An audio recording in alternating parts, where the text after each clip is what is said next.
Step into a world shrouded in ash and darkness, where legends come to life and ancient powers linger. Welcome to Adventures in Lollygagging. We are playing Forbidden Lands. Join us as we set sail on long ships and explore the unknown, braving untold danger and discovering what hidden treasure lies beneath ash and snow. We are picking up the exact moment we left off last session. You all are in a cube-shaped stone room, 40-foot wide walls, 40-foot tall ceilings. You are surrounded by corpses, many of which are your own, or at least copies of you. There are several dead gunks, several dead Mirrens. You saw a Mirren die as well. And there are also dead reavers around as well, along with a few random beasts of burden as the horses drove Zaldrun into a rage. You are sort of trapped in this dungeon. It's a bit of a maze and a labyrinth. It's hard not to feel imprisoned, even with your guide, a very lovable, kind, friendly otter that Bacho has lovingly been carrying around so he wouldn't have to walk. And those thoughts of imprisonment, Zaldrun, drive you to remember some very early memories of when you first met Gunk. You were both imprisoned together. Would you like to describe how that happened? No. Okay.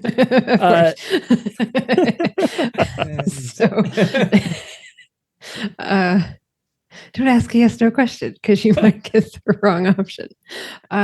So Zaldrun here, kind of looking at kind of these stone walls and just imagine there's sort of a stench there. It's definitely kind of just brings back kind of the stone walls and just that kind of feeling of just not understanding what's happening and why it's happening. Because here there's just all of these copies of us and things that don't make sense. And when Zaldrun was imprisoned with Gunk years and years ago, also it didn't make sense because the group that we were running with at the time was accused of theft. We had supposedly stolen this set of books from this noble, and that's why we were imprisoned until one of us snitched. Now, this wasn't like a noble. It was like, a middling noble that just really had to prove his nobility. And a Steven NPC. This Sorry to interrupt.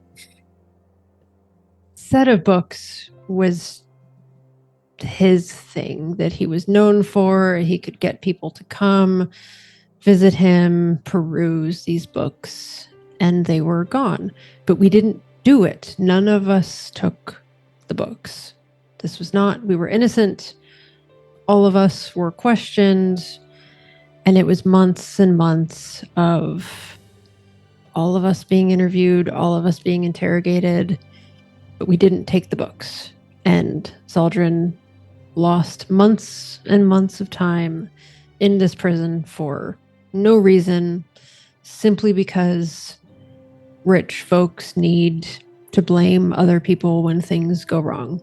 And she had absolutely nothing to do, and no one in the party that she was with had anything to do with these books going missing, being stolen. And eventually we were all let go because it was clear that no one was going to say anything, and the books were never recovered, but it wasn't our fault. We didn't do anything.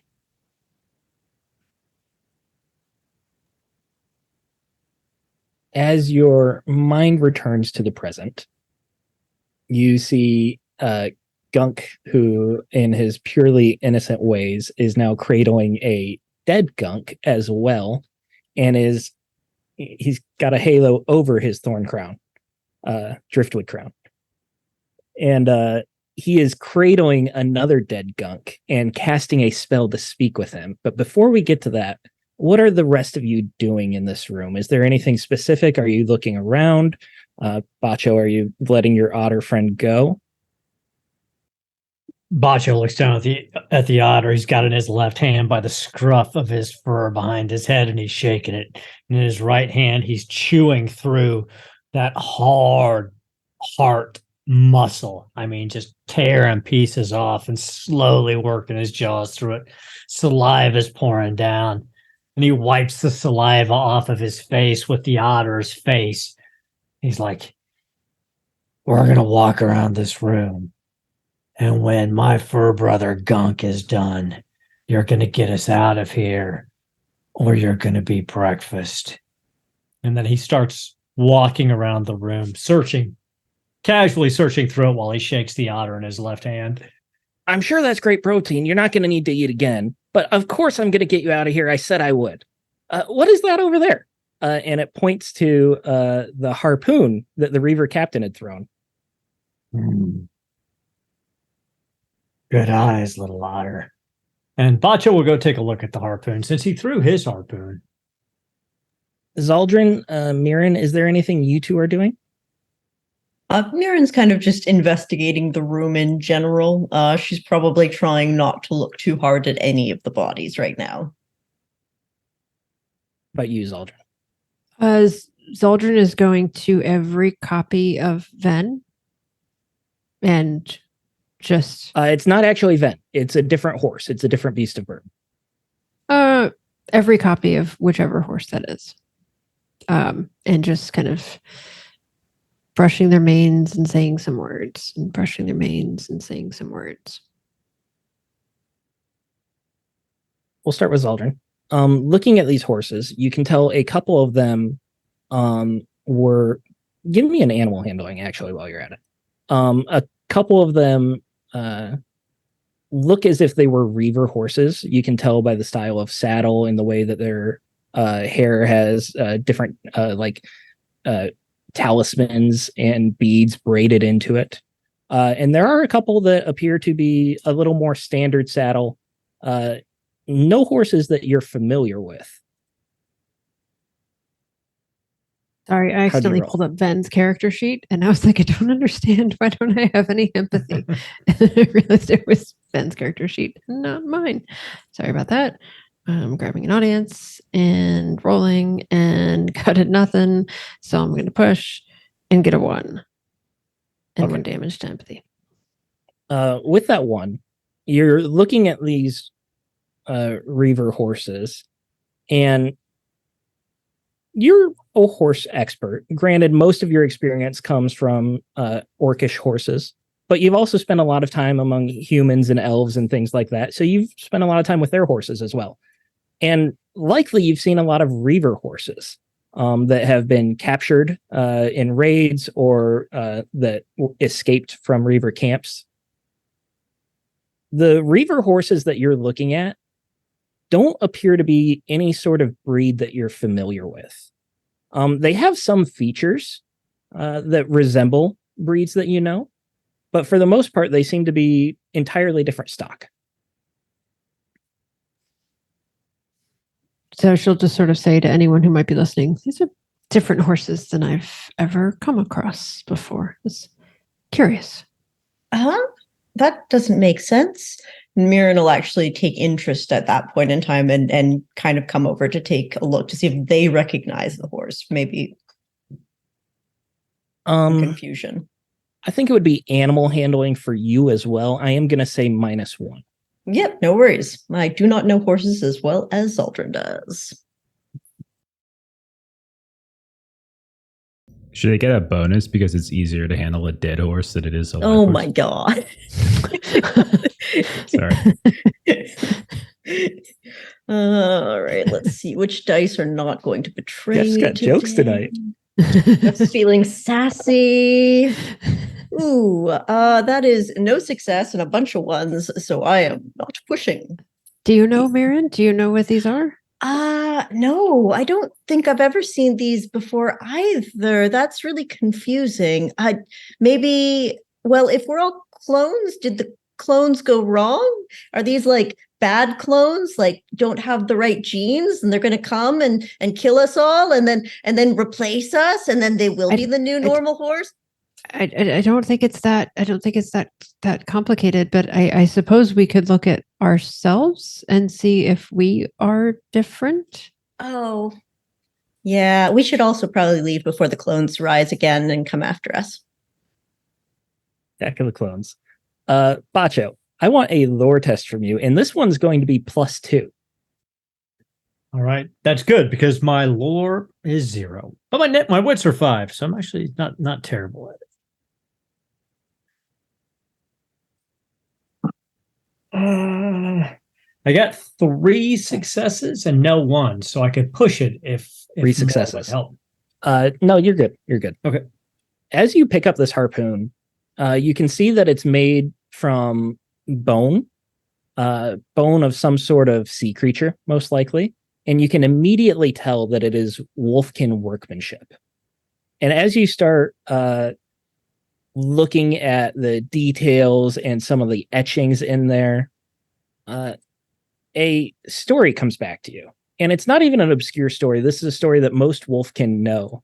The story of Rasha the Huntress. And the Wolfkin Rasha, was one of the greatest heroes of the Wolfkin tribes. She was said to be the greatest hunter to have ever sailed. And with her magical harpoon, she fought reavers and nanoics, those are like polar bears, as well as pike beasts, giant squid, and sea serpents. And she disappeared one night when the fiercest of storms raged over the ocean, and the harpoon disappeared with her. This was centuries ago. This is a story that's been handed down over generation over generation. How much of it's true, how much of it's been inflated, you don't really know. She's basically a folklore hero for many of these tribes. And quite often you hear different stories of her adventures and her different conquests and accomplishments. And you're pretty confident that this is the harpoon of the stories. Turns and looks at the otter. You. It gets muzzle to muzzle. Have done me a great favor. Reminded me of the story of Rasha, showing me her harpoon. He reaches down, drops the heart, picks up the harpoon. You have taken the first step towards survival, little fur cousin. And he puts him down. He puts him down. He goes, lead us out of here, and I'll protect you. As soon as you put him down, he immediately skitters and then like curls back so that he's like not got his back to you, but he definitely put like 4 or 5 feet in between you all. And he's on all fours, and he doesn't seem frightened, but he's definitely tense and ready to run or pounce or whatever. If you need a ride, you can jump on my shoulder. I won't hold you in my arms again unless you ask. A favor for a favor. Oh, are you saying you want to play a game now? No, I don't play games. Mirren plays games. I kill things. Okay, well, if you ever want to play a game, I'm really bored a lot, so we could play together. Fair enough. If we get out of here, we may play a game. Chat has a good question. Does he still have his sword? We took it away from him, but I'll give it back to him. I don't care. Okay.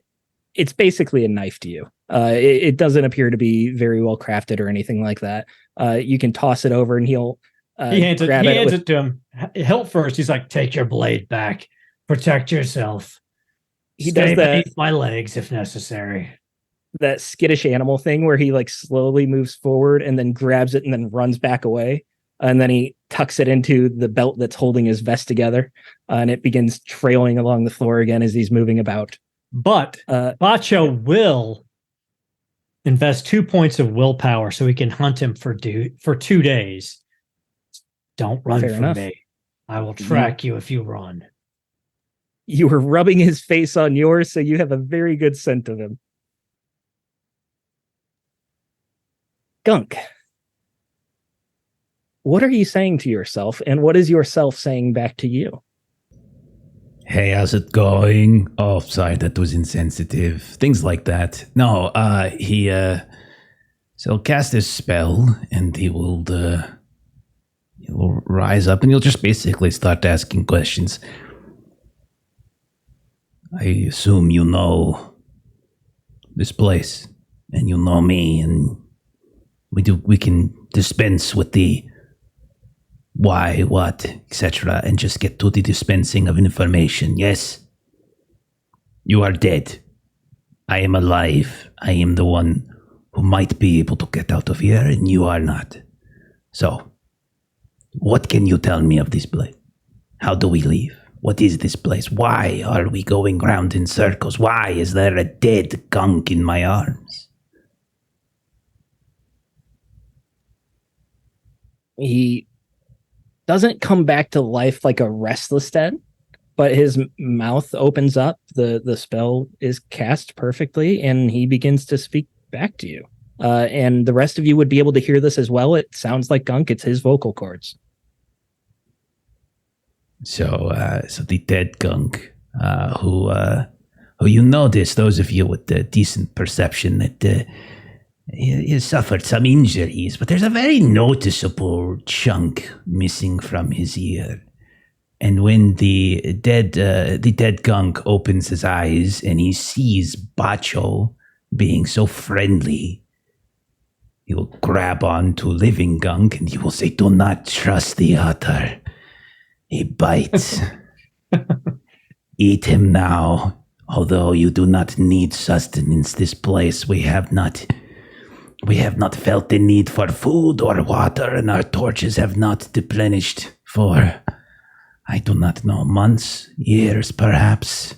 But the daughter, trust your instincts. Eat him." And then living Gunk will, like, yes, do not get so upset. You know how the spell works. Too much anger and it might break the link. And then Dead Gunk says that as far as we could tell, the dungeon was like a polished slab of ice with near perfect reflection, but at some point it shattered and split into dozens, perhaps hundreds of reflections that almost seemed identical, but everything slightly changed. It would appear that time is frozen in these reflections. You are the first living gunk I have met, but I have found, like you, dead gunk. And there was a time I did not think I would become a dead gunk, so stay vigilant if you wish to survive. The reavers that... and he kind of looks around all the dead reavers like, I've killed them before and they return. I've encountered so many rooms, so many different rooms. I spoke with dead reavers as well. And most of they've gone mad. Be careful what you take from them if you decide to cast this spell. They have been here for perhaps 400 years. They claim that they were the first fleet of reavers to invade. They claim they were led here by Helkatla Ravenfriend herself. And she didn't tell them how she knew the dungeon was here, but apparently she promised great treasure to them. At least that is what I could glean from them when they spoke in between their fits of madness. She took her most loyal crews. I do not necessarily know how to get you out of here, but persevere. You are smart and very good looking. Your chest is deceptively ripped, but do not trust that otter, whatever you do. Please, it is my dying wish that I do not go to the other side with that otter still living on this plane. And then he'll cough a bit, blood curdles up, and then living Gunk will yes, you're all right. It is okay, myself. I shall live for us both. He'll gently lay him down, close his eyes.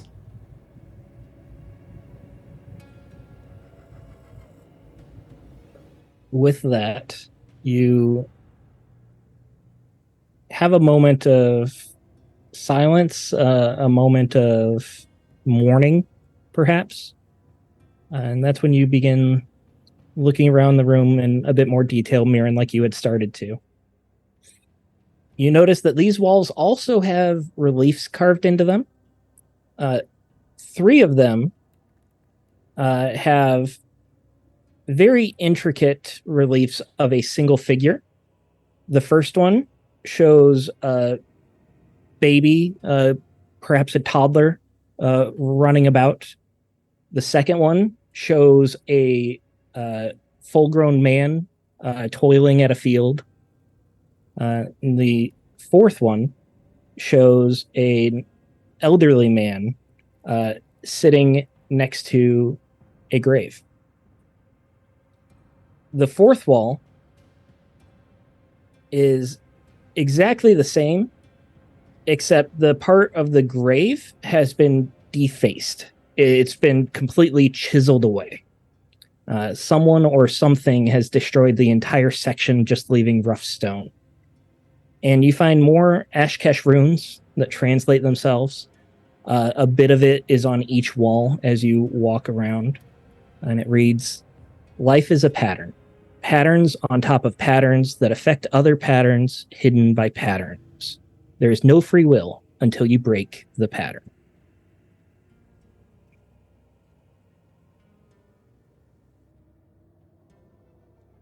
Do you think it's a spot the difference? I mean, that one's just completely missing, so it's very different.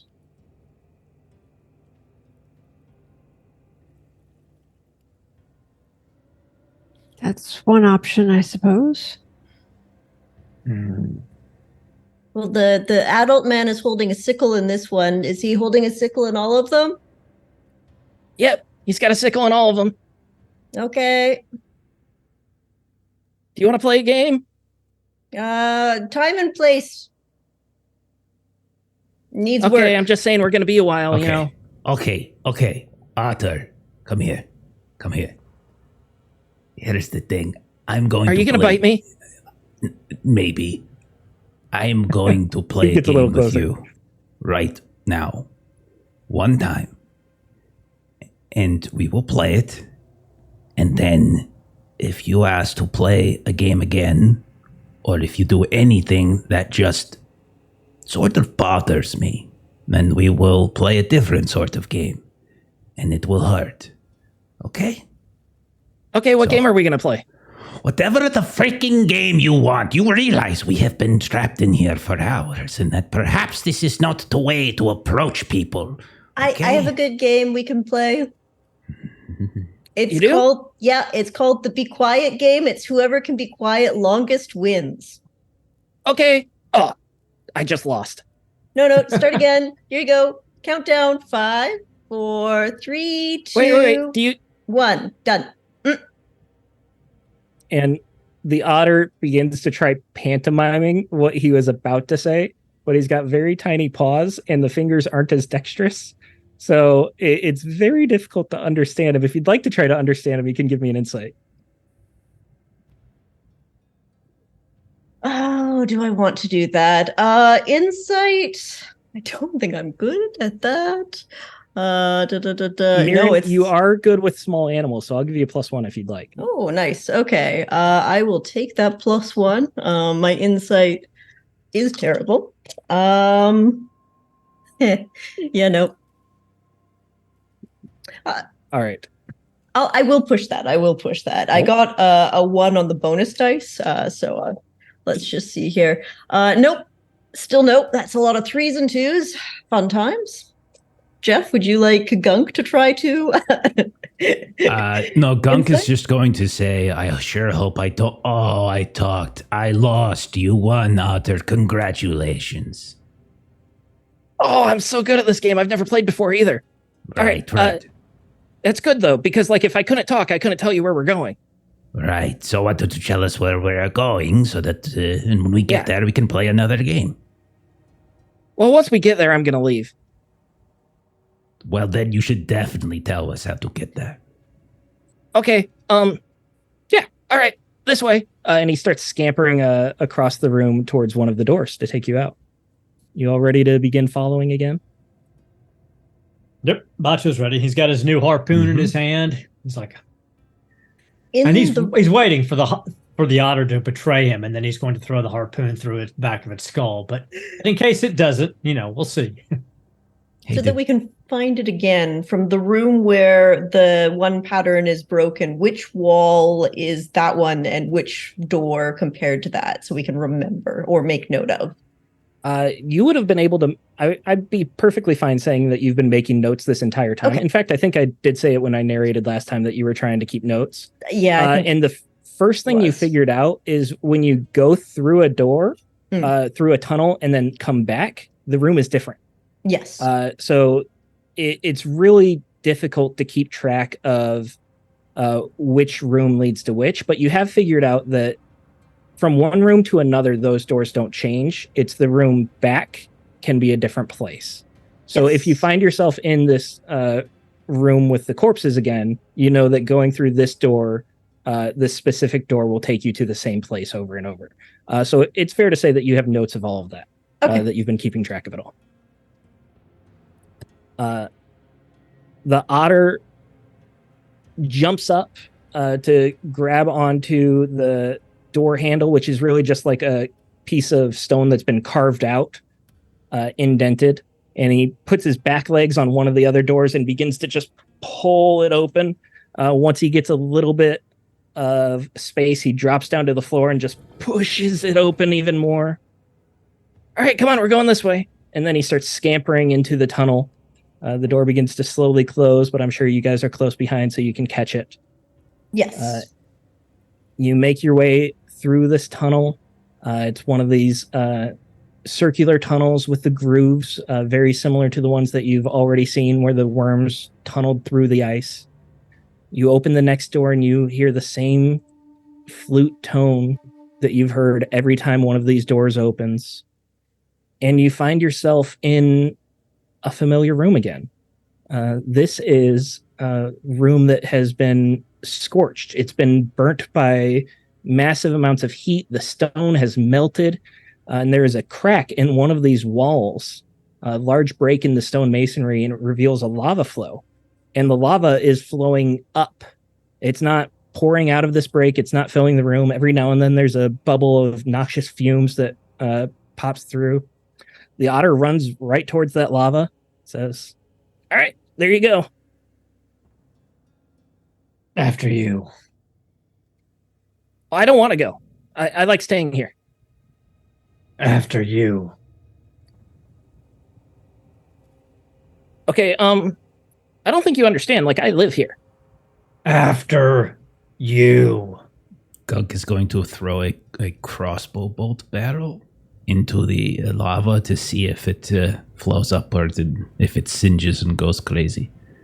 It definitely catches fire and the flow begins taking it up. And it doesn't last long before that metal heats and melts. The wood and the feathers burn immediately. So, Arthur, do you see what just happened to that quarrel? Yeah. That's what's probably going to happen to us, but more painfully, if we go and try to go up this flow. So do you have a suggestion for how we could do that without becoming... Yeah, cast a spell. Well, what spell? Because every time I cast a spell, it sort of feels kind of useless, like the powers that be really don't want me to be a caster for some reason, and all of the investment and danger that I risk each time I cast it are just cast aside, really. So... Oh, you seem kind of bitter. You should work on that. A little Do you bit. have a therapist? I'm very tired. I've been moving around here for just a really long time, and now I'm talking to an otter. All right. And then he begins to slap his hands together, and he does like this elaborate sort of shuffle dance that Gunk, you would know is completely useless for casting a spell. But eventually something does happen. This stone flow that's rising up, it begins to harden into a rough stone platform barrier that's about 1.5 meters wide. And you can tell that this lava flow is still flowing up, but it's split around the stone now. And behind this lava flow, you actually can see that there's a stone wall or cavern, and there's a crack in that wall, and you can see more glacier ice tunnels behind that. This Okay, is the go. way. I'm going to do this. If I scream, you kill the otter immediately. One second. Otter, will this have us leave this place? Is this going to make us leave? Well, yeah, like, you know, if I want to get out of my cage, I got to squeeze through the bars. Okay, and this This is will your take cage. us out. Those are the bars. Got it. Now, there was talk elsewhere that there was a great treasure here. Do you know anything about that? Treasure. Do you mean like gold? No, I don't know about any gold. No, I am not one for materialistic things. Knowledge, power. This is of what I am concerned with. Artifacts, things of that Oh, nature. actually, there is someone down there who actually knows quite a bit. It's going to be hard to Already? talk to him. I can't talk to him because he's dead. But, you know, you were talking to your dead self, so I'm sure you could talk to him. And you know how to get to this one. Yeah, it through those tunnels. So is he talking about the way he just opened up for us? Yes, Or is it like, yes. Okay. Yeah, he's pointing through the lava flow.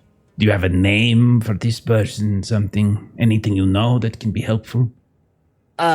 No, he's on like this big tall what do you call it? Like the stone that like it's smooth and like round and it goes up and it's like yay high, and he like holds his paw up as high over his head as he can, Like a pedestal? and it's on top of that.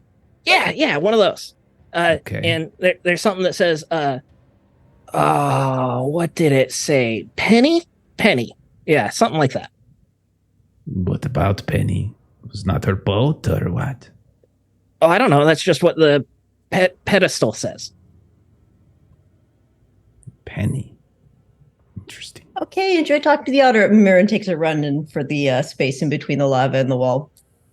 And it's incredibly hot moving through this lava, but the stone underneath you has actually cooled. So the heat is just coming from the lava flowing up around you.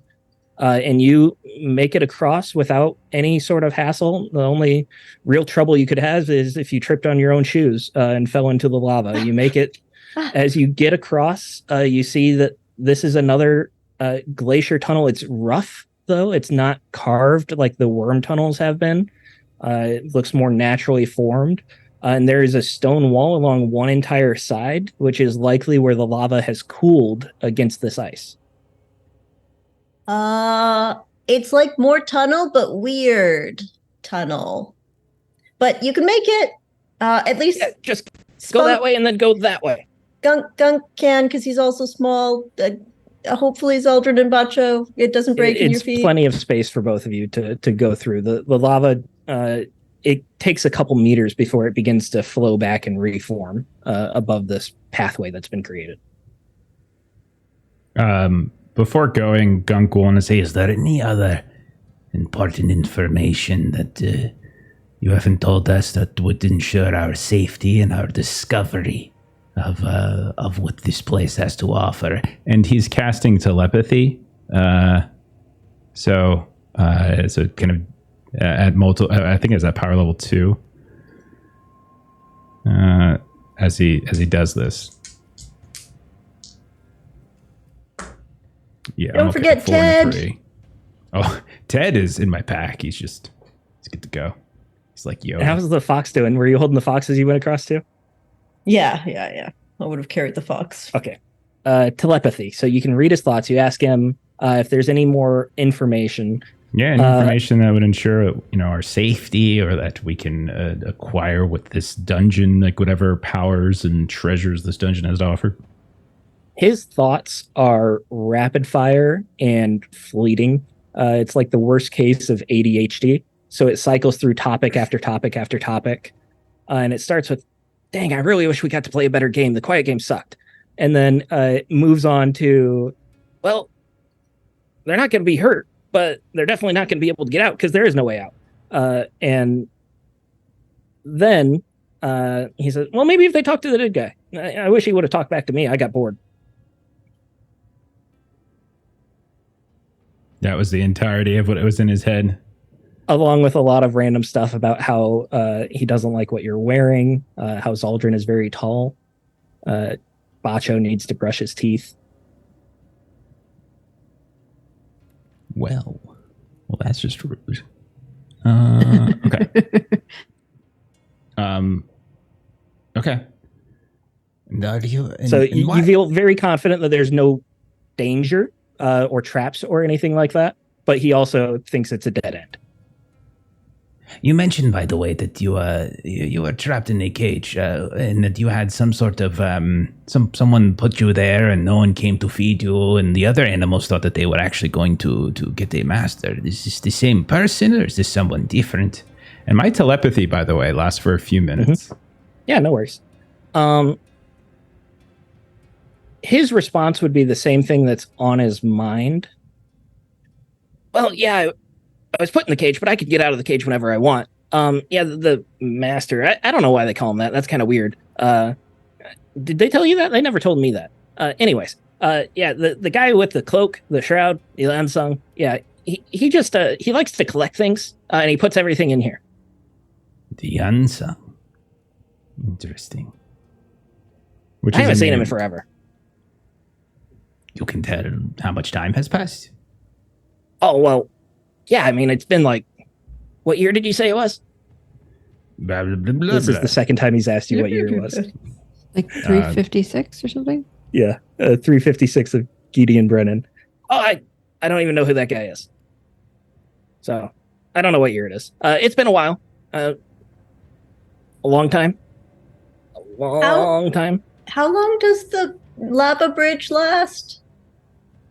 5 more minutes. Oh. He looks at his paw, which has no watch. Will be plenty of time. Okay. All right. Why did you bite the ear off the other gunk? Because it was fun. I get so bored.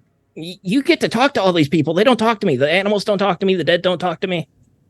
Did you ever think it's because your approach is one that could use with some polishing, perhaps?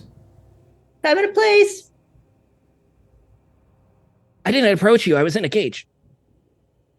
You got me over, and... Yeah, I wanted to bite your ear. Sorry about that.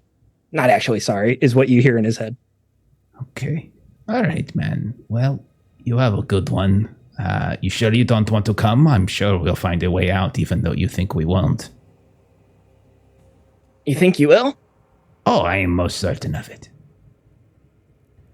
Will you not kill me? I can promise I will not kill you. He looks at Bacho. I've already told you, as long as you do not betray us, I will not kill you. Sure, we can have sleepovers and we'll play games. Sounds like fun. And he starts scampering across the lava bridge. Maybe we can just put him with Wolford and they can talk at each other forever. Well, let this go. And I will say, like, to Bacho after, and if Zaldrin hasn't gone over, I will kind of whisper to them what kind of went through his mind that he didn't express out loud. And so the otter would have been going completely down the tunnel, so you would have complete privacy. Yeah, so I would just kind of convey all that to them so that they're up to speed. We have to try to find our way out, even if he doesn't think it will. We have to try. I will watch our backs if you both want to go ahead. Bacha will take the lead and protect Gunk. As you begin moving through this tunnel, you notice that it's naturally formed. It appears as if the heat from this lava flow has melted enough of the ice that the water created a channel next to the stone that cooled off. And that water has long since dried up. but you are walking where that water carved through this glacier, however many hundreds of years ago it would have taken to create a tunnel about 10 feet high and 5 feet wide. The otter is running up ahead, and it's a rough terrain, but it's not difficult moving. And it's almost a bit of a relief not having the stone masonry around you. And Gunk, you can still feel a lot of magic, but it's definitely suppressed. It's not nearly as pervasive as it was before. Is that the right word? Pervasive? And then maybe 500 feet or so, it doesn't take long. The tunnel begins to open up. However, this one is not naturally formed again. This is very similar to the cavern that had that massive worm, where it's a coil that has been carved out, where a worm seems to have slept. You don't see a worm in here right now. And it's a much smaller scale than the one before. So whatever worm did carve this out is not nearly the same size. As you bring your torchlight up, which just like the other Gunk, your torch has never died out here. Mirren, your lantern has never run out of oil. You see that this ice floor is extremely smooth, polished almost. And you can see through it. And underneath this floor, you see one of those worms coiled up. And it appears to be resting on the ice, pressed up against the ice, as if the ice is pushing down on it. You see where the skin is kind of like pressed flat in places. And as your light moves a little bit closer, there is a bit of a twitch from this creature, and it starts to shift and recoil. It's not major movement, and there's a bit of vibration that tells you that this ice has to be very thick as well from the weight of this creature. You still feel the vibration, but it's not enough to shake you or push you over. As you're in this room, there is a stone pedestal as well. It's the only object in this entire room, in this entire cavern, and it has Ashkesh runes carved onto it. On top of the pedestal, you see a human or elven skull and a simple bone flute. This is something that all of you would just be able to recognize for being very common. Mirren halflings love music, famously. So this is the type of flute that you would have seen dozens of times growing up. They're not difficult to make. Oftentimes children make them. So maybe you've made one or two in your lifetime. Oh yeah, we used to make these a lot. And or the blow dart, you pretend you're whistling, but it's actually a blow dart, and you shoot your friend with some sleeping potion. It's great fun. It's usually sleeping potion. Sometimes, you want to get out of chores, and there's some other stuff in there. Do you have any of these on you? No, probably. I think I left my last one under my mattress at home. Oh, that's okay. It's fine. I didn't want to see it. I just wanted to know if this was a possible activity for you while we're out and about. Oh, well, I mean, here I can see if I can't remember some of the jaunty tunes I used to play. I will reach for the instrument. You grab the instrument, and the bone, you can't quite tell what type of creature it is, but it was a larger creature. It appears to be some sort of leg bone that's been hollowed out. It's got a slight curve to it. And you can make a performance check if you'd like to see how well you can play. Sorry, I'll actually write performance. I was just waiting for you so I could do Ogres puns. As you get closer to this pedestal, the Ashkesh runes translate themselves again, and it reads Penvro the Scald. I do not succeed in the performance, so probably that hot crust buns is as good as you're going to get right about now. I did more of the blow dart stuff than the actual instrument practicing. My granny and Gramps didn't really like how often I skipped class on that. Well, I still like the sound of it anyway. Zeldrin, maybe we can play something together someday. Yes, someday. Hmm. Someday. That's Penny. Yes, it is Penfro. Why do you call him Penny? Oh yeah, Penfro. I read that. Do you know how to read? Oh yeah. Of course. Is my telepathy still on? Yeah, we could say it is. No, he doesn't know how to read. He might know a couple impressive. letters, but that's about it. That is very impressive. You are a very impressive creature. Yeah, I am. I'm Mhm. glad you noticed. Oh, absolutely. It's hard not to. I thought you liked Ted more. Oh, I love Ted. Ted is just like the best. Look at him. He's like sleeping now. He's great. That telepathy's still going as you're telling the otter he's impressive. His eyes just kind of drift up to your ear, and it's not a thought as much of an emotion that just looks delicious. Hmm. I mean, Gunk can appreciate that. Many people look at him, find him delicious. So is it a body? Like, is it an actual body, or is it like a stone? It's just a skull on top of a pedestal. Would my speak to the dead work on just a skull? It does. If the body is not capable of speaking, then you hear it as a disembodied voice. Okay. Well, I shall attempt to have a conversation. One moment, please. Then. Okay, here we go. That is a 2 magical mishap time. Uh-oh. Oh, Yeah. Here we go. Fun. Let's see. He says with no sarcasm at all. All right, roll the D66. I got the chart up. I think Or you I can roll see in the thing game. now. Yeah. Yeah. I'm hungry again. I get hungry a lot when I cast.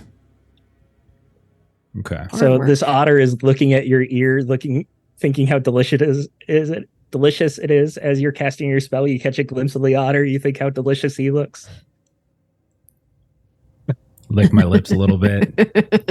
I think, boy, I could take a bite out of that. The rest of you see Gunk licking his lips at the otter. The Drooling otter's a doing the little same bit. thing to him. yeah, that's about right. Bacho just Michael. nods. He's like, yeah. I mean, Yeah. it's obviously the otter is prey, so he's like, Yeah. Careless Whisper starts playing in the background on the flute. Beautiful saxophone. uh, Mirren on the flute. okay, so yeah, I cast a spell. I get a little hungry in the process, but what happens? Oh. It has been some time since I've spoken to anyone but the unsung. What is your name? I am Gunk. I am Penvro the Scald. It is a pleasure. There was to a meet time you. when everyone would have known that. Would Gunk have known it just by the name? You can give me a lore test, but it's going to be -2. Okay. I mean, it's still pretty decent chance for him. It's still 5 dice. Just in the background. Do, do, do. Yeah, I got a 6. I mean, just 1, but I got a 6. Okay. You would have never heard this in your life before the campaign. It never would have been anything that you would have heard about in the Warrens or during your travels. But you've spent enough time with these tablets that you've heard the story of the unsung. You've seen bits of the story of the unsung. And the name Penvro the Scald has come up in context to the songs that were erased about the unsung. Okay. Okay, so Neil will say, History has not been kind to your contributions. Erasure is very unsettling when it comes to knowledge. It is the worst fate a skald can suffer. Even more so than having a skull displayed on a pedestal. You have my sympathy for both. And if you wish it, we can ensure that your skull no longer is displayed here like some ornament.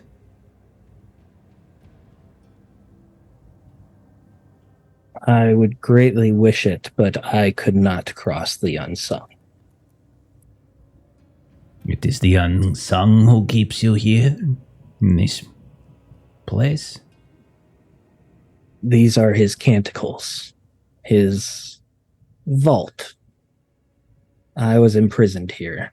The unsung takes, but never gives back. Is the unsung still amongst these halls, these tunnels, these caverns? Time is wrong here. I do not know how long it has been, but I have not seen the unsung in ages. And when he says ages, it doesn't feel like slang. You feel the whole weight of time. And yet you are certain that this unsung will know should you attempt to do something against his will. The unsung has conquered death. If he does not know right away, he will learn. Penfro, my new friend, the unsung is not the only who has conquered death. It is not a feat deserving of such worship and fear. Gunk likes to play with dead things. I sense your confidence. It Thank may you. not be misplaced, but it is overconfident for the moment. You have an aura about you. It appears as if Desheb wants what was taken from him, and he has chosen you. And then the rest of you get the sense this is just a skull, no eyes, no flesh whatsoever, but you can get the sense, you feel that his sight turns to each one of you in turn. He's chosen all of you.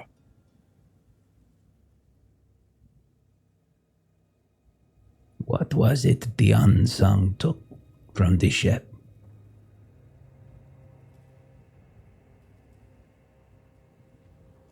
The drop of blood stolen by the gods. Desheb wants it back. To what end? It is his. It has great power.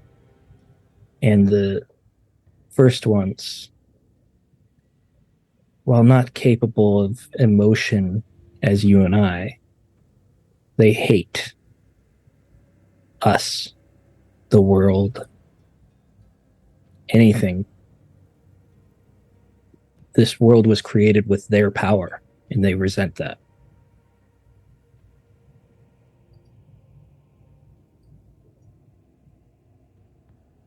Do you know where it is that the unsung stores this drop of blood? Again, you don't see any movement, but his eyes, you can follow them, and they go from you to your pack. It is in the ark. And you remember the ark being the puzzle box that you have. Okay.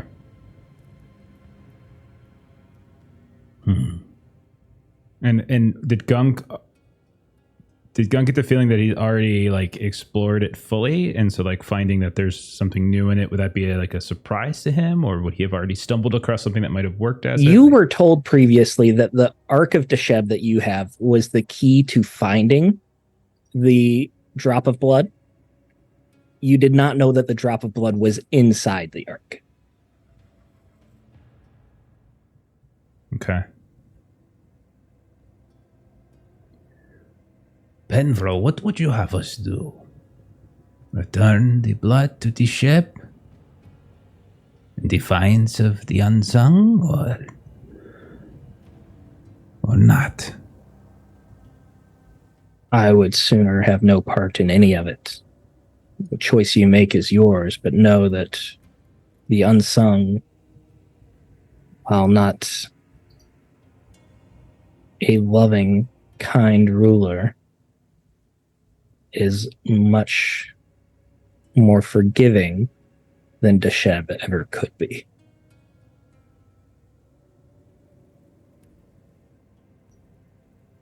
I'm assuming they all can hear this, right?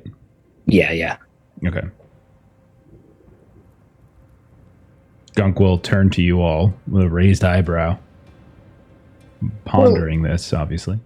If the ancients hate the world because it was created with them, does giving the blood back to Desheb cause them to wake up and destroy the world, or would keeping with the unsung like not do that kind of stuff?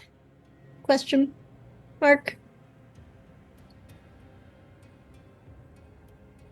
You would not be able to give the drop back to the first ones, but they are using you to reclaim it.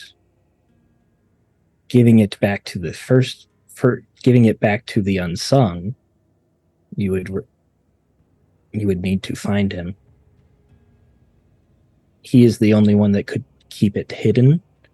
But if Desheb has found you and has found this vault, I do not know how much more hidden it could be.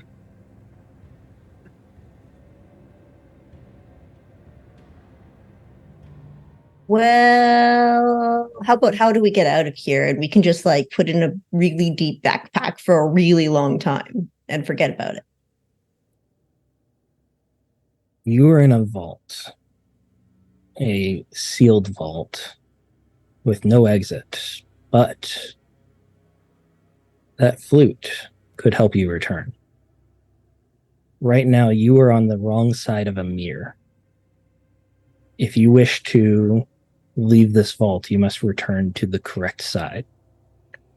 And as you're looking at, you look at the flute, and then you look down and you see in between some of the coils of this worm, where it's pressed against the ice, you can see that the little bit of light from your lantern and torch, it continues down into a cavern below as well. So you get the sense that this worm is not pushing up against the floor as much as lying on the floor, and you are upside down. Mirren does panic breath and then lies flat on the floor as if an elevator is about to topple over. Do we join you? We're on the ceiling. Bacho just shakes his head. He's like, I don't care. I just want out, Mirren. Play the flute and get us out. Okay. Zaldrin will lay down next to Mirren. Do you want to give me some percussion, Zaldrin? Zaldrin will If you would be so kind. There was an age where my songs were sung in every ship, in every tavern. There wasn't a single minstrel that hadn't heard of me and played my music. And now no one remembers a single note. If you would be so kind, could you play one of mine? And you hear this voice begin to sing, but it really is the sound of a flute playing through. Almost like it's whistling through the teeth of sorts. And while that doesn't help you become a better performer, you do feel your fingers sort of pulled to those notes as they're being played. So if you'd like, you can give me another performance check +2. Okay, thank you. And I will also take one from the audience as Griffin has kindly given some help. You can roll some sixes. I have not rolled well today. Okay, there we go. So there are 2 6s, and I'm going to push because there's no ones. No. All right, 2 6s. Your fingers follow the tone, the song, the rest of you hear it echoed perfectly. And then you begin to feel weightless and slowly falling. It gives you that sick to your stomach feeling, like you went over a hill too fast. A couple of you sprawl out to the floor, like Mirren. You already said that you were nervous. I'm already on the floor. I'm ready. Daldrin too. Gunk, right next to the pedestal, grabs out for it, and it kind of wobbles a little bit. And Bacho, wherever you are, you brace yourself, and you begin to all flow through this floor, through the ice. There's a moment where you're looking at each other, and Mirren only has her head above the ice. Gunk, you just see an ear and a tail sticking up. They go down. Zaldrin and Bacho, you're looking at each other. You're halfway through this ice and you're still sinking. You're trying to grab onto the floor to pull yourself up, but your hands go through. It's like you're swimming, but there's no water to pull yourself through. And after a few terrifying moments, you pass through this ice and you are out on the other side. Unfortunately, inside the coil of this large worm. It's at least 60 feet long, as thick as Zaldrin is tall. And as your light passes through, it begins to awaken. So let's roll initiative. I'm turning off my lantern. No, all right. Well, all right.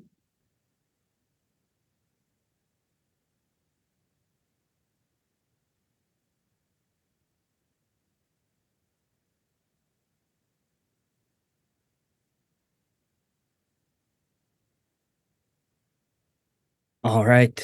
Would anyone like to change initiative here? Bacho, you can have my 2. Okay. Okay, so that means Bacho, you are going first. You are all inside the coil of this worm right now. It's thrashing about, it's moving. There might be an opening to escape in a bit, but as of right now, you are all near. So just one action to get within arm's length. Okay, since I'm near, I will charge so that I can take my move action and still attack. So for my fast action, I will swing the blade so I can get an extra die and hit, or try to hit. So that's 4.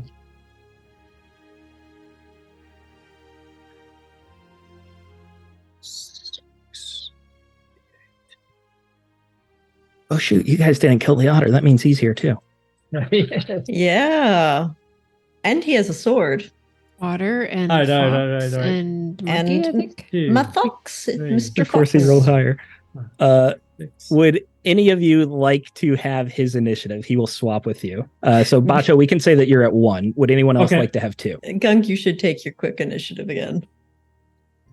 I mean, I don't know. Zaldrin, you can have it.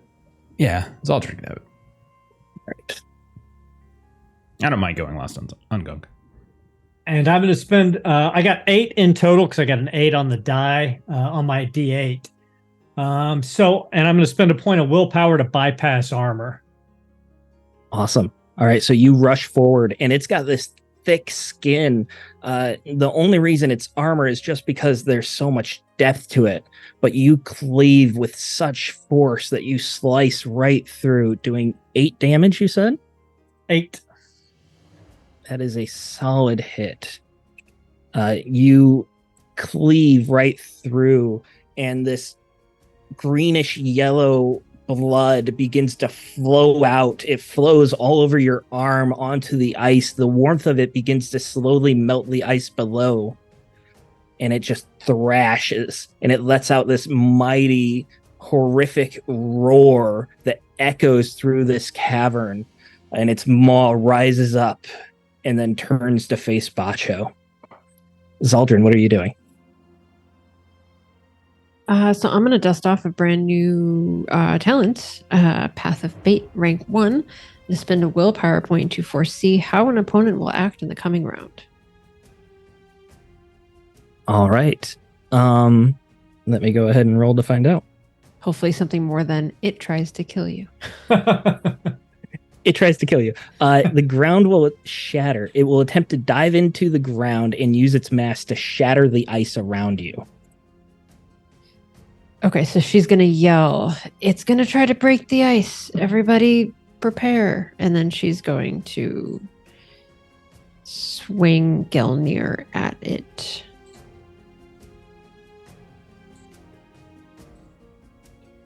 One success, 2 damage.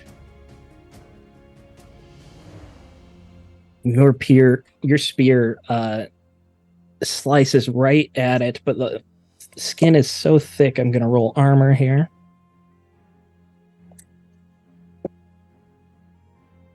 And that is 2 successes.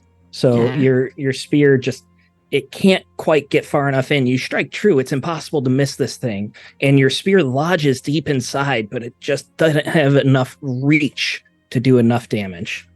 Okay. Fast action? I'll hold Or that. did you move it? No, you didn't move it because you can strike it near. Yeah. Okay. And that brings us to this creature. And its body, its weight rises up and then just throws itself at the ground. Normally, this ability would not actually have a way to dodge, but with Zaldrin's foresight, let's have everyone make a movement check. Nice.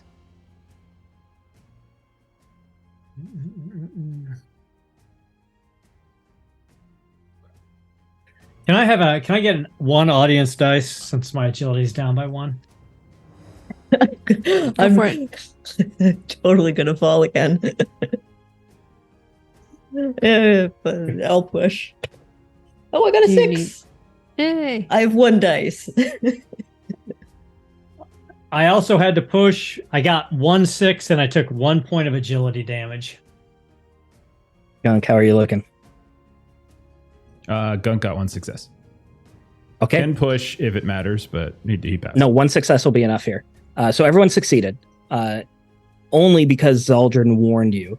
This creature slams down. It breaks through the ice. The ice shatters from its weight, and there's a opening, a cavern, not the same one you came through, but a different sort of ice cavern below. You all would have fallen 7 meters down, but with that shout, you were able to pull back and away. So this creature is now like halfway hanging between these 2 levels. Its head is still up. The majority of its body has fallen down below. The otter will go now, and he will cast a spell. He is going to...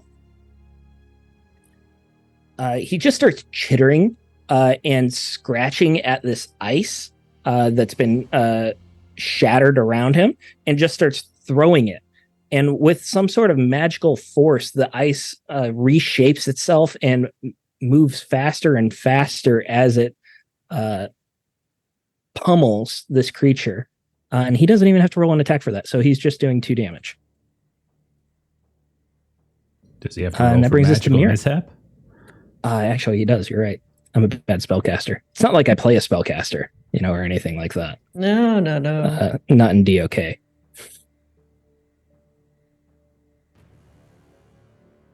was meant to be power level 2, so let me roll that again. Okay, no missteps. Mirren, you are up. So Mirren currently has, you can see in her backpack, like a little foxtail poking out of it. She drops her lantern. The flute, like, just gets shoved behind, pulls out the bow, and she uses her fast action to try to, if allowed, move and climb onto Zaldrin. Zaldrin, are you okay with that? Yeah, it's fine. Of course. Okay. I want a movement check from you, Mirren, to climb up, though. I wouldn't mind an audience dice for that, please, Melissa. Sure. And we'll roll 2 dice. That's 2 4s. I'm going to push. That's 3 and a 2. So no successes, I'm afraid. Yeah. All right. So you start scrambling up, and you're trying Why to are you so tall? trying to get a grip, but she's also fighting, and this worm is still thrashing about. So she's moving and defending herself, and you're just not able to find an opening to get up. Okay. Would that have considered my long action as well, or can I still have a shot? That would be your slow action or your fast action. Yeah. Okay. So you can attack. I will take an attack roll. Let's see here. And I will say, now that you all have seen this creature fall down and its maw is up on your level, thrashing about, you can tell that there's a fleshy inside. There are hundreds and hundreds of teeth in circles in its mouth, but there's unarmored flesh inside the mouth if that's what you want to try to attack. It'll be more difficult, though. Yeah, I could do that, or I can just spend a willpower to avoid the armor. If you try to go for the mouth, it'll be a -2 penalty. I'm just going to use a willpower to ignore the armor and do 4 points of damage. Okay. And Uh, can I ignoring do armor? something? Yeah. See if well- this works. So I have Path of Protection. I can spend a willpower point to immediately switch places with an ally engaged in battle. Can I flavor that where I spend the willpower Absolutely. point Yeah. to kind of like duck down and kind of give Me up. on my shoulder where she was hoping to go? As she's scrambling up, you just Yes, thank Yeah. you, Zaldrin. ever so Definitely don't want to deftly, fall down the holes again. Zaldrin has better balance than anyone else in the pack. And you just kind of swoop down, and in one fluid motion, you stand back up again with a halfling on your shoulders. Okay, I'm ready. It is in fact my pride that I never lose my balance. The fact that I often forget that is my pride. It's okay. I'm remembering for you. And now, yeah. So that would okay. be both your actions then, Mirren. Yes, that is everything for me. Thank you. That brings us to Gunk. So in the room around us, do I see anything like previous victims, icicles hanging from the ceiling, anything like that? You wouldn't see any previous victims. There's definitely tons and tons of ice chunks all around. There'd be icicles up above. There is the ice that's been shattered and has been thrown about on the ground. All sorts of projectiles like that. And do I see any path out of here? Give me... No, because this thing fell down, so most of its weight has fallen down. You would see that there are several natural caverns that have cracked through this cavern, and then there's also one cavern that has been bored and tunneled by this creature.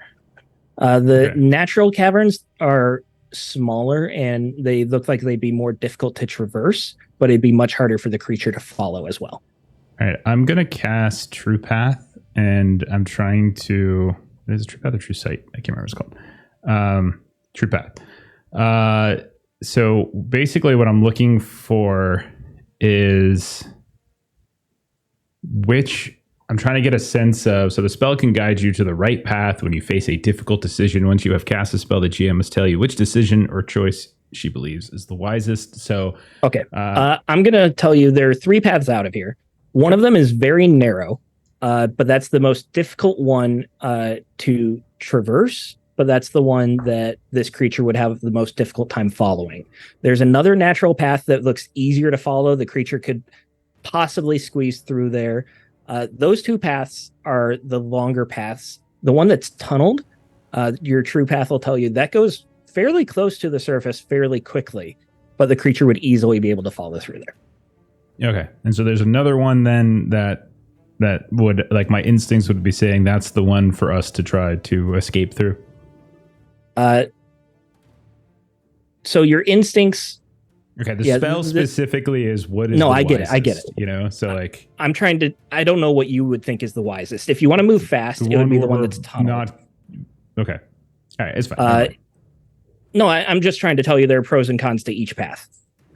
I know, but the idea is like you're the one who knows how difficult the paths are, not me. And so what I'm thinking about it is like the difficulty of the path is both climbing it and the chances of being chased down by this giant worm. So like whichever one is less likely to get us killed, either by worm or by natural environment. I mean, that's just what the spell is, man. No, I get it. Natural environment, none of the paths are very dangerous. The more narrow one, the worm will have a very difficult time following you if it can at all. It's going to have to bore through the ice. So that'll be the safest for the moment, but you also know that path will take longer to get to the surface. So you'll have to deal with just survival, just like rations and things like that. Okay. So then with his fast action, he will sort of move in that direction, and he will kind of call out to folks, like kind of to follow him, like This way. She is leading us this way. We can escape it. into the direction of the and that hole in the wall. Okay. And that's not too far from you, so you're going to be able to get right up to it. And that brings us to the top of the round with Bacho. Bacho growls out, "I will hold it back. Run, and I will follow." He'll take his fast action to swing his sword again, and he will strike out at the creature. But before he does it, he's going to spend 2 points of willpower to hunt it. Let's give him a couple bonus dice.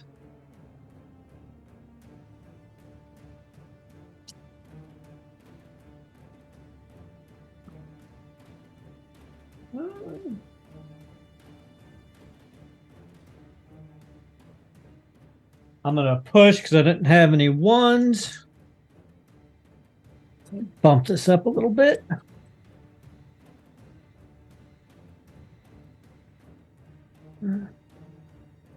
Okay, that's good.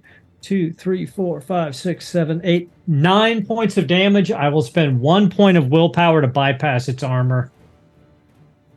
Wow. 9 points. Wow.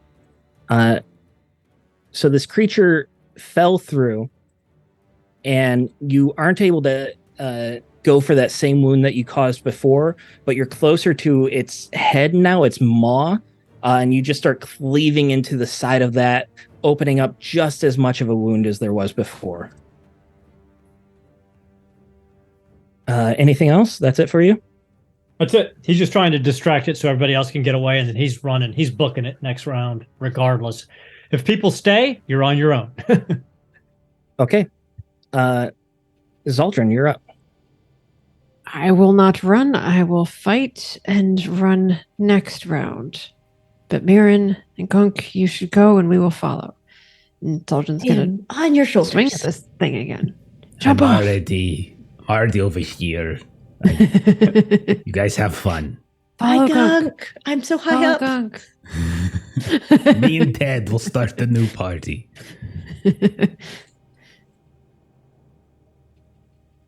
All right. All right. So how's your attack going? Same as last time. Let me see. If I oh dear. If I push, I'm going to do damage to Gelnir. So Mirren's good at this stuff. Yep. Gelnir broke. But I did 3 damage. That. I just spent half a day fixing. All right, 2 damage. 3 damage. 3 damage. Sorry, my bad. Pending armor and whatever. Yeah, rolling armor.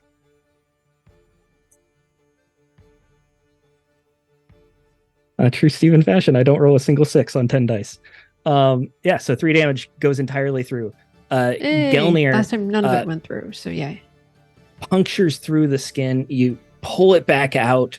That greenish yellow viscous fluid begins pouring out, but as it yanks out, the blade comes loose. The leather fittings holding it to the pole staff just they gave away probably from age at this point. You still have all the pieces, but it's going to need time to repair. And Zeldrin just kind of tosses up to Mirren. Can you hold this? Backpack. All right. The Skaden here, roll to see what it does. It is going to attempt to devour. And we said that Bacho is nearest the mouth, so it's going to attempt to bite Bacho because it attacks adventurer with highest strength, and it's Zaldrin and Bacho, you're tied there. So Bacho, give me a move roll. All right. Me and my 1 strength. Can I have a audience Tied dice? at max. Uh-huh. All right. I got 1 6. That's not so good, but I only had 3 dice, so 1 6, that's all you needed. It's only if you fail is it eats you. okay. So this thing, the maw rises up and then slams down, and you're able to just pull yourself out of the way at the last moment. You can feel your fur move by the rush of wind as this mouth just slams into the ice next to you. That brings us to the otter. Gunk said to run that way. I think the otter would listen to you there. And it will Be you and the otter, Gunk. Like, of all the people to follow, right? Like, of all the people. You promised you wouldn't kill it. Anyone Wolford. else happy to see you Wolford guys. and the otter and Gunk. New But party. it's the otter. I think it's going to take both its actions to move. So it's going to run right next to you, Gunk, and then it's going to just run a little bit past you as well. Mirren, you're up. Well, I'm here with Zaldrin. Jump Nope. and run. Nope. Jump and run. I have no balance whatsoever. Movement is not my specialty. I'm going to take an audience dice and just try to shoot it a bunch. You've got a better angle up here. I do. I think I can really hit it hard. That is going to be... Those are marksman's, doesn't matter. Those are all 2s. Good. I'm going to push. 5s. All 5s. Okay, so I rolled 1 6. And instead of... Yeah. So I'm going to pump 5 willpower into it using rank 3 of Path of the Arrow for a total of 6 damage possible. All right. Wow. I will sorry. roll armor for 7 because I just pushed. that. Okay. So I have an extra one. 1 6 on 10 dice. So that is 6 damage going through. That spot where Zaldrin pierced it with Gelnir, she left an opening in that armor, and with your excellent marksmanship, you just aimed right for it, and your arrow sinks deep into this creature. Okay. Thanks, Eldrin. Look, we can work together. We're winning. And now we're going to run next time. Okay. That brings us back to Gunk. Gunk is like, these people just, this is what I deal with like all the time, man. Like, oh goodness. That's why I talk to my dead self. He's gonna fast action. Well, he's got to actually let's see. He's got a crossbow, I guess. What range am I? We would say short because you took an action to move away after casting a spell. So you only took 1 movement. You were near. Be short. Yeah, but I think reload on these is slow. Yeah, so that's like a full action to reload it. You were messing around with your crossbow with the otter in the lava. I think it'd be fair to say that it was loaded after that. Like you were throwing crossbow bolts. Okay. I will then just take a shot. Is there aim in Forbidden Lands? I don't even remember. It's how frequently I shoot these days. So you're just going to be using marksmanship. That's aim. Okay. So it's under agility. You So can, it's as a fast action, you can take the aim Yeah, action. That's what I thought. Yeah. True. Oh, yeah. I never used that. It's true. And so since it's at short, okay. So it's going to be like the gives you a action. +1 to aim. Yeah, which will counterbalance the range because I'm too close. Okay. I mean, let's just do it. I'll take a audience day. Okay. And then I should really aim more often. You normally spend your fast action reloading. Yeah. It's two sixes. So that is a hit. So 2 damage on the light crossbow, and then 1 extra 6 for another point of damage. Not going to push because I do have a 1. So 3 points of damage. Base damage of the crossbow is 2, plus my extra success would be 3. All right. I rolled 1 success on the armor. So your crossbow bolt, it strikes true. The skin is a little thick, but the power of that crossbow pushes the bolt in, and it sinks a good amount in for 2 damage. And this creature's looking pretty injured. Brings us up to Bacho again. This thing just tried to eat you. So this is Bacho's concern. This is my concern for Bacho.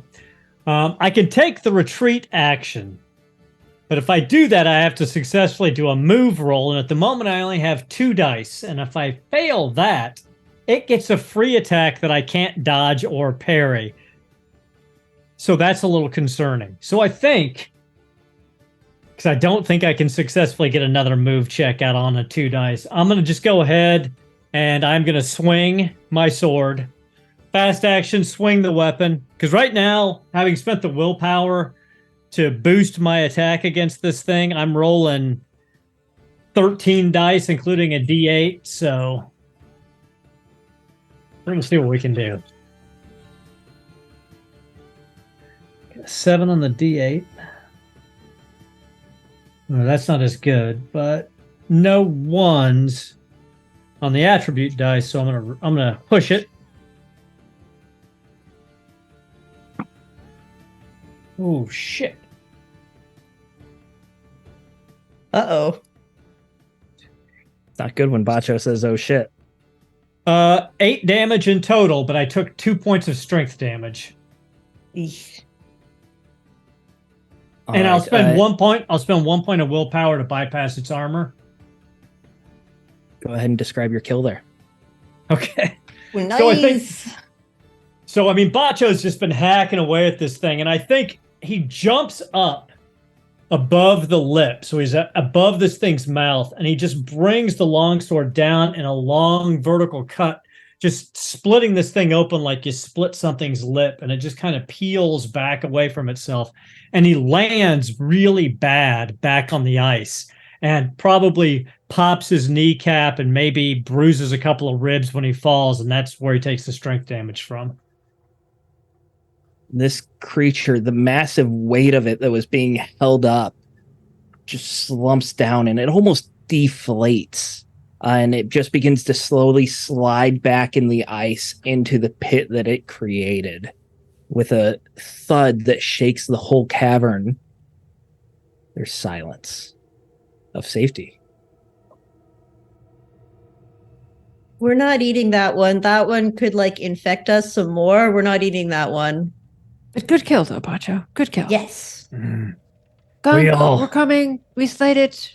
Bacho We're slayed it. totally running away now, Gunk. I mean, if it's dead, we can take that path instead. That's way safer.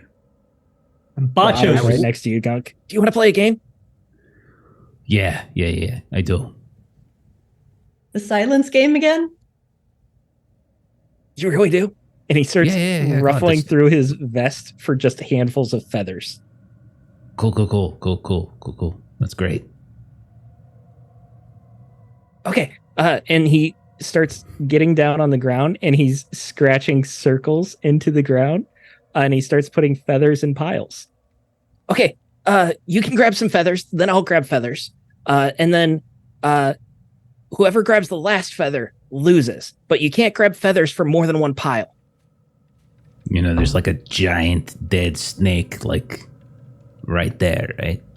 Oh, wow. You said you'd play with us. Play with me. Wait. Who else is there? I didn't say that. Gunk cast telepathy. The paranoia. Good. No mishap. Gunk cast paranoia. Gunk cast paranoia. Gunk cast Yes, telepathy. that is true. And says, What did you mean by we?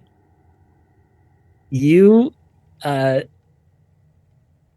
get any words out, but you feel his memories with this telepathy. It's a little less expressed in language and more just his memories. He has met himself many, many times in that labyrinth. And he created this game with himself. And that's what he was referring to. Like, you also probably get the memory that the otters have ambushed Gunk in the past together. Okay. cool. And he'll just, Gunk, with a great deal of frustration and resignation, will start playing the game. In Okay. earnest. You should show the featherboard. Let me pull up the rules here for you. Mirren will sit back and get ready to watch this. All right. So each player in turn must take at least one feather. Players may not take more than one feather as long as they all come from the same. May take more than one feather as long as they all come from the same pile. You're allowed to empty an entire pile if you want, removing the pile from the game. And the last player to pick up a feather loses. You go ahead, go first. Okay. Unless you want me to go first. You go ahead. Okay. I'm going to take the green one. Okay. I'm going to take the green one. Oh, good move, good move, good move. Okay. Oh boy. I'm going to take 2 of the pink ones. I'm going to take 2 of the pink ones. Oh, I see your strategy. I see your strategy. Oh, that's smart. That's so smart. Okay, I'm going to take 2 of the orange ones. I'm going to take 2 of the orange ones. Oh, okay. So I'm going to take, okay, I'm going to take all 3 of the pink ones. Okay. I'm going to take the green one. You take the green one. Okay, I'll take the blue one, and you lose. No, I didn't. Yeah, whoever takes the last feather loses. You have to take the orange one. I didn't take it though, did I? Well, it's your turn. You have to take a feather. Do That's I? the first rule. Everyone must take a feather. Yeah, but I haven't taken it yet, so you haven't won yet. Okay, it's your turn. Now think about taking it. But maybe not right now. He just looks so deflated right now. Okay. Do you want Anyhow, to take it now? I'll think about it. Okay. What are the rest of you doing as they're staring at these 4 piles? Mirren is just like sitting there, kind of like a tennis match, watching as they go back and forth. Bacho looks down at the feather in the circle. He picks it up. He pulls something, part of heart, maybe heart meat out of his teeth. And then he hands the feather to the otter. This counts as yours, he says to Gunk. No, it doesn't. You were on the same team. Their No, teams. we weren't. You didn't say that. Okay, this isn't very fun when you don't play by the rules. You got to play by the rules. I am. Rules playing are there by for the a reason. rules. I haven't broken a single rule. You're the one who's breaking rules and coming up Okay, with new ones rule. as You have to we make play. a turn in less than a minute. See, that's not very fair. Sometimes people like to think and ponder their moves. So what happens when you win and what happens when you lose? Well, I never lose. So then you never win? Well, no, I always win. But I What do you also win? lose. Yeah, we lose, but I win. And When what do you win? Well, normally you bet on it. Like, what do you want to bet? He looks to Gunk. I don't have anything I want to bet. Okay, looks to Zaldrin. What do you want to bet?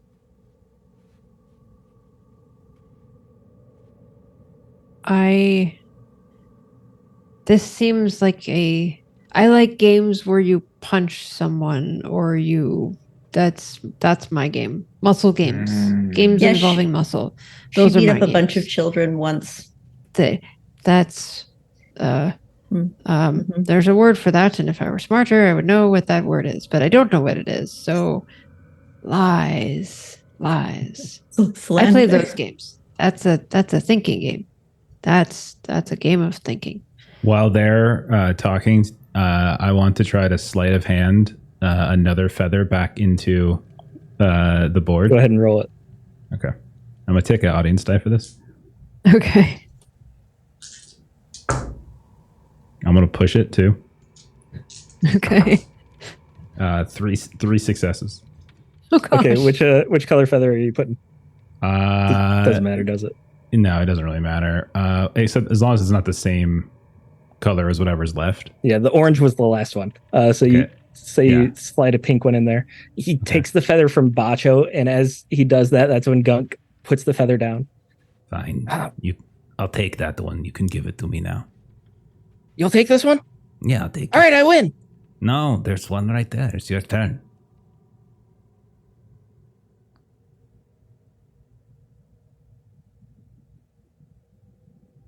I never lose. I think you lost this time, though. What did we bet? Well, I think we bet, I don't know, man. Like, I'm tired. I can teach you how to throw ice really fast. Ooh. No, I'm good. Thanks. Okay. Can we bet that you won't kill me then? I'm not going to kill you. Okay. Can we bet that he won't kill me then? I don't control him. He does what he wants to do. If you want to show me how to throw ice, you can show me how to throw ice. Okay. And he picks up the feathers and stuffs them back into his vest. Do you want to start now or do you want to wait? We really should probably go back to the camp since we did leave a bunch of our new sailor crewmates with Wofford. Oh, you have friends. They're suffering greatly for us. Smart point. Good point. See? We don't know how much time has passed. Pacho's already hobbling his way up the large worm tunnel because he is beat up and he's moving slow, using the harpoon as a walking stick. Holding his ribs.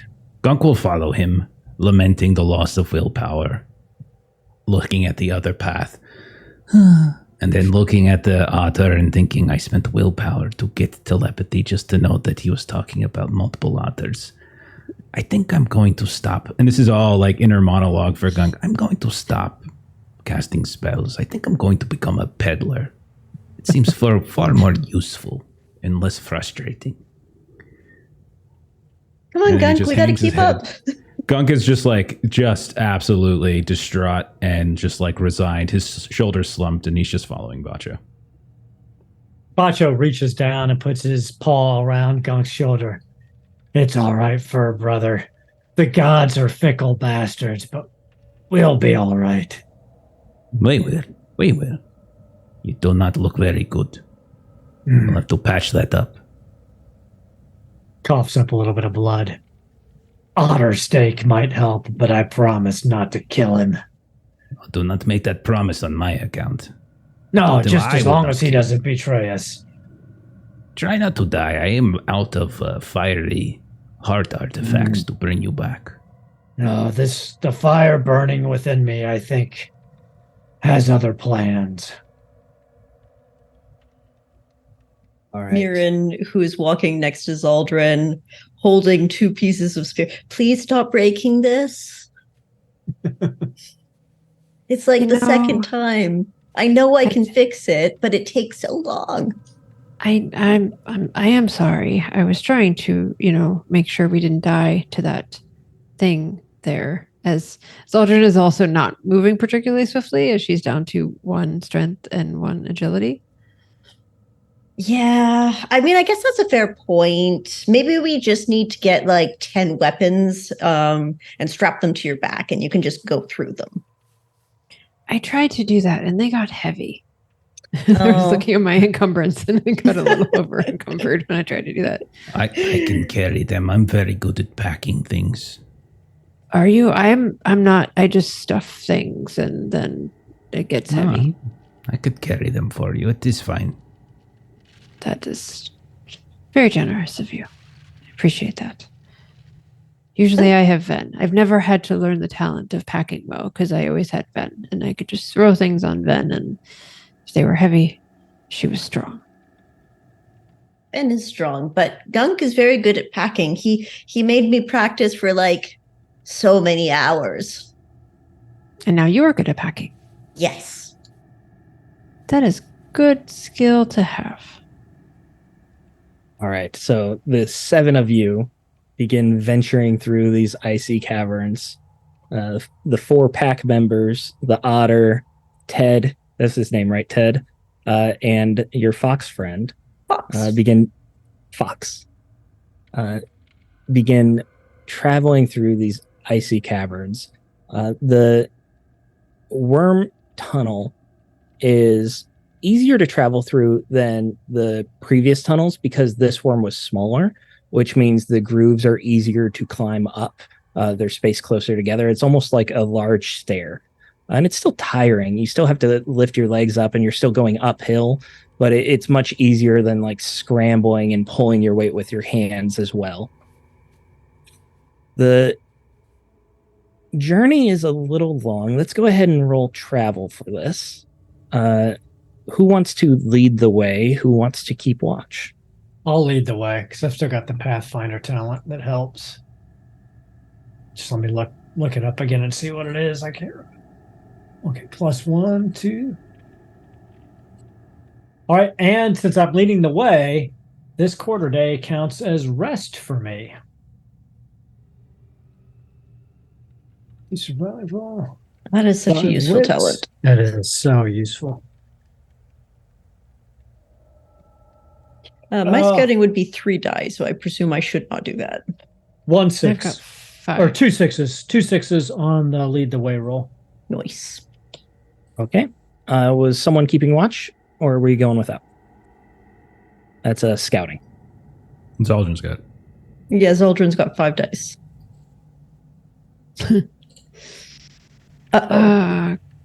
Goodness. I will push. There's no...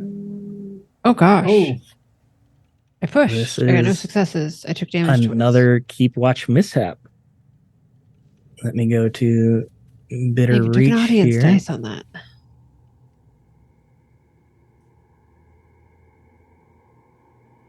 Maybe All right. real dice would be better, Melissa. They tend to treat you better, at least. Melissa, go ahead and roll me a D66. 2d6. 10s and 1s. 36. Man, I'm really tired. I can't wait for a rest. Okay. At a certain point, you're moving through this tunnel, and the tunnel has collapsed in front of you. There is still way through. It's very narrow, but the actual carved board tunnel is completely impassable. Fortunately for you, This collapse leads to narrow natural passages moving through. The height of the ceiling in these passages varies from half a meter to a few meters. Most of the passages are so cramped that you have to squeeze through them. And I need to roll something else here. Okay. You actually find that there is a corpse in one of these passages that became stuck between. It appears to be humanoid. The flesh is mummified and shriveled, so it seems to be human, but there's a chance that it was an elf and the ears have just shrunk. It was attempting to squeeze sideways through one of these narrow passages and has entirely, it just got so stuck that it could not get out either way, going the way it returned. Pulling it free. I mean, Gunk, can you do your little play with the dead thing? What's the point? They're not going to say anything useful to me. No, I just needs to move out of the way. Earth Mother she's forsaken me. She's given me not these powers. forsaken you. But they You're are very useless. powerful. What good are they? And you did very helpful things. And you made friends with Ted. How can you scorn that? Condescended to now. This is what the great Gunk has fallen to. Great Gunk? When did you get that title? A while back. You were taking a nap. Oh, that makes sense. Zaldrin, as you're scouting, you notice on this mummified corpse, there's actually a bronze earring that could be somewhat valuable, not incredibly valuable. There is Mirren. Yeah. Do you do the earring thing? It's not really a thing I ever got into. Do you? No, but looking at the earring, I could probably use it as a resource to help fix your spear. It's not bad having little bits and bobs of metal I can melt down. That works. I will take it then. Sorry, doesn't look like you need this anymore. She'll pop the earring off. As you reach and grab for the earring, you say, sorry, doesn't look like you'll need this anymore. The head spins and looks right at you, the eyes open, and the one arm that it still has reaches out and lashes out at you, making a melee attack here. You can dodge or parry this if you'd like. All of this for 11 copper tiny earring. It was a mishap. That was Been avoided if someone took control of the undead. That was this You still was No, I think I would have been the one getting attacked. Actually. Yeah. Because I think I had to get up Yeah, and probably, close yeah, to him. probably. Yeah. So this would be move, right? Am I in near range Move with to dodge. Am I in near range with Zaldrin? It's possible. It's still very narrow though, so you'd be in like single file. Okay. One success. Okay. With this creature unable to reach, unable to move because it's so stuck, its arm just lashes out violently. You're able to take a step back, and it's desperate to grab at you to pull you closer, but you've gotten out of its reach.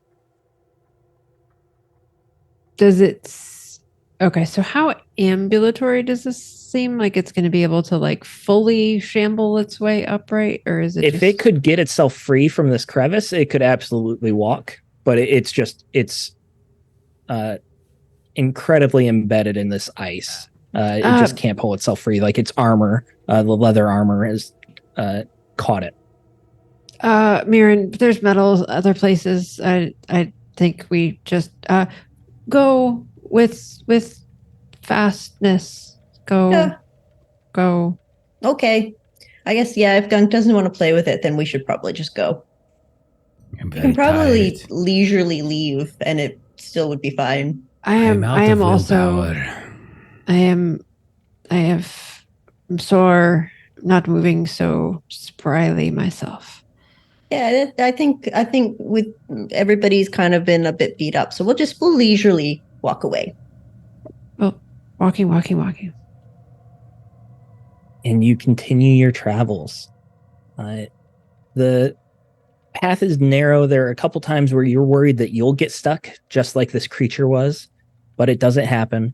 All of you are able to press forward until finally, thankfully, you hear the sound of the wind blowing across the tundra. Looking up, you don't see any light. You continue traveling, and your torch and lantern finally pierces through into the darkness above. It is nighttime, but you are out of these caverns. And I think this is a great place to stop for the night. I know we're a little early, but it's not too bad. But you guys have made it out of the dungeon. You are out of the caverns and onto the tundra, not too far away from camp, hopefully. Going to be interesting to see how much time has passed. Mm-hmm. Zaldrin is just going to sit and just be like, this is up, and up is up, and sitting is sitting, and I think we're out.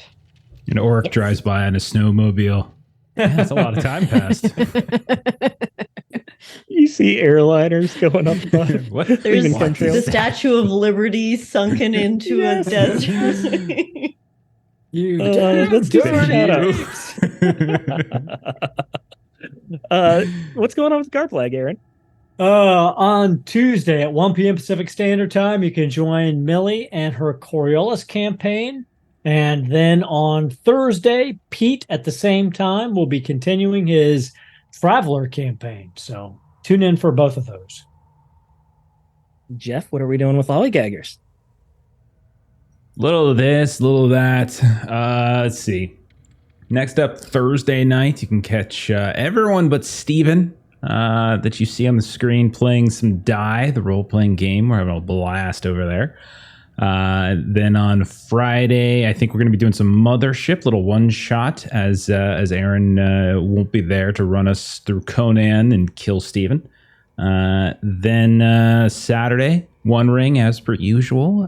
We have mustered all our allies, and we begin the final march to Angmar.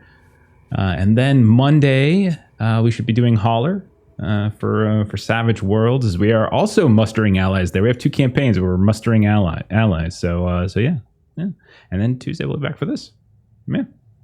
And while you're looking for someone to raid, we do have Gen Con coming up, but I don't think it'll affect our Forbidden Lands game. I think we're just barely threading the needle. We should be able to play on Tuesday, and then most of us leave the day after. And most of us should be back by the Tuesday after. So as long as I don't have any travel snafus or something, we should keep this weekly. Yeah. Nice. Mm-hmm. Unlike I know. I'm sorry. I'm sorry. I feel so bad. No, you don't. I think we're going to do Lost Caravan RPG. They rate us a bunch, so let's go ahead and pay it back. I'm imagining they're probably ending around the same time, but let's do it anyway. And yeah, so thanks for hanging out, everybody. We'll see y'all later. Bye-bye.